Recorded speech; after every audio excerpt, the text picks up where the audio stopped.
Roy Suryo tuh kok dia seharusnya diadili tuduhannya dulu ya. Tuduhan bahwa ijazah itu palsu. Ya, ijazah palsu. Jadi begini, saya tanyakan. Roy Suryo CS itu dituduh apa sih? Oh, dituduh menyebar fitnah karena ijazah palsu. Nah, kalau begitu, seharusnya dia tidak jadi tersangka sebelum ijazahnya itu dibuktikan palsu atau tidak palsu. Oleh pengadilan, bukan oleh polisi. Iya. Polisi itu tidak berhak.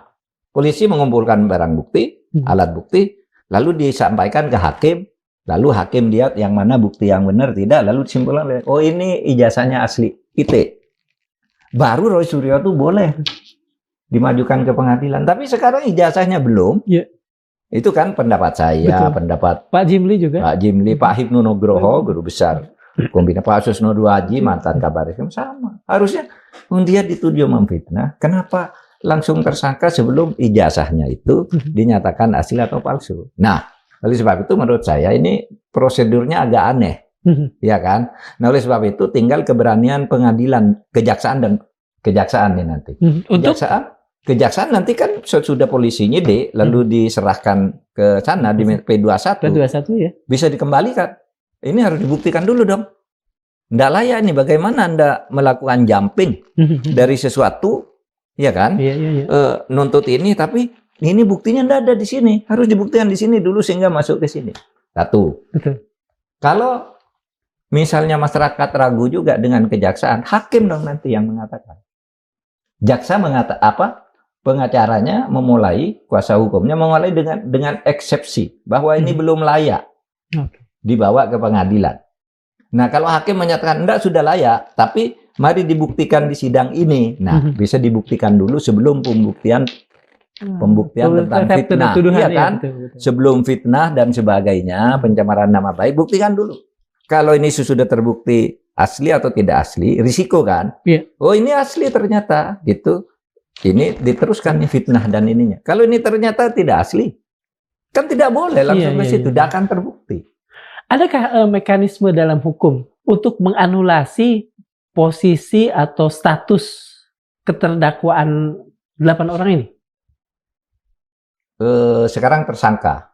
Kalau terdakwa enggak. Oh iya. Sekarang tersangka bisa, pra-peradilan. Iya. Tapi pra-peradilan agak meragukan juga. Iya, betul. Karena proses awalnya sudah dimulai. Ini kan rasan-rasanannya publik yang harus direformasi besok. Kalau di pengadilan tuh polisi lagi yang main. Ini gitu kan. Iya. Kalah lagi kan. Itu kecurigaan publik selama ini begitu. Kalau tanpa pra-peradilan bisakah dianulasi? Ditiadakan kemudian status tersangka ini. Karena dengan jaksa nanti, Pak. Yang tadi Bapak jaksa mengatakan. Sehingga jaksa bisa mengatakan nih belum bisa dilanjutkan, atau jaksa mengatakan ya sudah ini tidak bakal bisa dilanjutkan, kan tutup. Tapi nanti bisa di eksepsi, Pak. Eksepsi pada sidang pertama. Kami melakukan eksepsi karena ini. Menurut saya perlu pengacara yang cerdas. Nah, biasanya yang agak cerdas begitu itu, terlepas dari kita suka atau tidak suka, seperti Hotman Paris tuh bisa tuh menggali-gali begitu itu. Iya. Itu cerdas juga tuh kalau cari. Tapi oke lah, terserah pengacaranya ya. Nah, gitu Pak. Yang kedua, nanti hakim bisa memutus. Ya. Hakim memutuskan NO. NO itu tidak dapat diterima. Bukan ditolak, tidak dapat diterima. Tidak masuk ke pokok perkara. Kenapa? Karena buktinya tidak ada. Gitu. Dia kan NO. Nah, tapi kalau NO itu kan bisa diadili lagi. Tetapi, oke, nanti kami adili. Tapi selesaikan dulu nih pembuktian oleh hakim. Gitu kan. Oleh hakim pidana.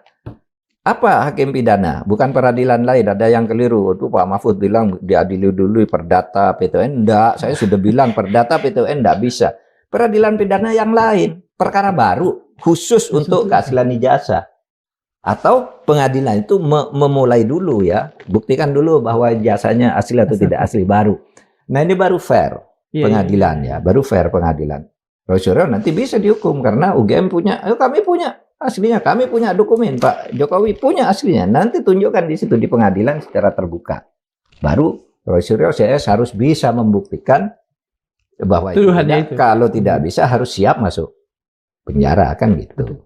Apakah kalau misalnya tidak ada proses untuk mengkonfirmasi sah atau tidaknya ijazah ini, tetapi pengadilan terus berlanjut, itu artinya pengadilan tidak fair?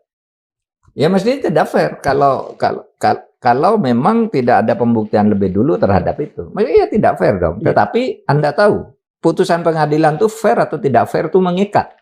Iya kan? Iya betul. Iya kan? Betul. Anda setuju atau tidak setuju dengan itu mengikat gitu. Ya. Kecuali nanti ada intervensi dari presiden, kan boleh kan? Iya. Dia melakukan apa deponering, apa seponering atau apa gitu kan bisa presiden melakukan itu gitu. Ya. Gitu aja. Tapi kalau nanti hakim mau tanya itu ya mengikat, meskipun salah ya tetap mengikat. Pak, hakimnya nerima suap ya hakimnya nanti diadili sendiri. Oke. Bukan lalu perkaranya batal. Kalau setiap hakim dituduh tidak benar lalu membatalkan perkara, tidak pernah ada perkara selesai kan? Itu sebabnya bagus tuh kaidah hukum lagi, usul fikih itu diambil dari usul fikih. Hukmul hakim yarfa'ul khilaf. Putusan hakim itu menyelesaikan seluruh perkara meskipun kamu tidak suka. Nah, itu kadang-kala digunakan oleh hakim. Saya berwenang. Saya punya hak. Saya wakil Tuhan di muka bumi. Tuhan di bumi. Kasus. Termasuk misalnya isu tentang ijazah Roy Suryo. Iya. Kita tahu semua sudah masalahnya. Kan tidak perlu dilaporkan, kita tahu. Iya. Tapi kita minta gimana cara menyelesaikan ini. Betul. Jadi kasus-kasus itu kalau dibawa ke Komisi Reformasi itu untuk mengabstraksikan masalah. Iya. Menjadi sebuah masalahnya akarnya di sini, maka terjadi kasus Roy Suryo, kasus ini.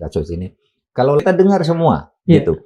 Nah, yang kasus Roy Suryo ini pertama secara administratif. Malamnya itu sudah diberitahu bahwa kalau orang sedang menjadi tersangka tidak usah datang karena ini bukan menyelesaikan kasus. Oke. Tapi tidak diberitahu oleh Mas Refli kepada Roy Suryo. Kepada Roy Suryo sampai datang 4 orang itu mereka datang gitu. Padahal udah diberitahu. Iya. Kata Mas Refli kan sudah, memang tidak saya beritahu karena Pak Jimli kan baik hati. Iya. Jadi awal dari mispersepsi aja awalnya mungkin Prof ya. Iya, lalu oleh Pak Jimli mohon yang di depan ini duduk di belakang aja kalau mau datang gitu. Mendengar lah ya. Ya mendengar gitu. Tapi mereka memilih minta di luar walk out lah, walk out yang 4 sebenarnya kan yang diminta keluar itu atau duduk di belakang. Yaitu Roy Suryo, Tifa, Rismun dan Pak Fadilah, Rizal Fadilah.